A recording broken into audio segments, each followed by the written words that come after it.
देखो ना बिया लाला डीजे कंचन राज नीम चौक चौसीमा वैशाली।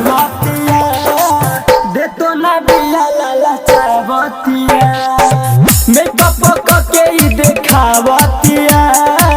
देखो ना बिया लाला चावतिया हमरा के कहे रे की बाचा बड़े दूसरा के जाके चिखावतिया।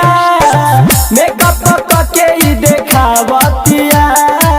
देखो ना बिया लाला चावतिया हमरा के कहे रे की बाचा बड़े दूसरा के जाके चिखावतिया।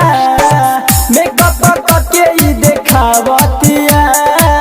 देखो ना बिया लाला चावतिया। डीजे कंचन राज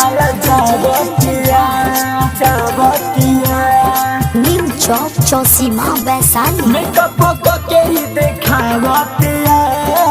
देखो ना बिया लाला चावतिया पहले की कितना लोग के पीछा रख ले बानी छुए नहीं देहब बाबू अपन ही जवानी। पहले की कितना लोग के पीछा रख ले बानी छुए नहीं देहब बाबू अपन ही जवानी। दिलवा के हमरा तारा पावतिया। देखो ना बिया लाला चावतिया हमरा के कहे रे की बाचा बड़े दूसरा के जाके चिखावतिया। मेकअप करके ही देखावतिया। देखो ना बिया लाला चावतिया।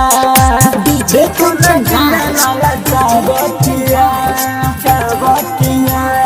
नीम चौक चौसीमा वैशाली। मेकअप करके ही देखावतिया।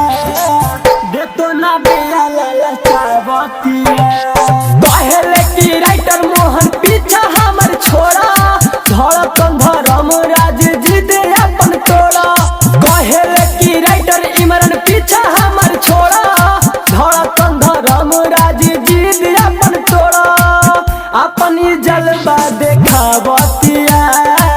देखो ना बिया लाला चावतिया हमरा के कहे रे की बाचा बड़े दूसरा के जाके चिखावतिया। मेकअप करके ही देखावतिया।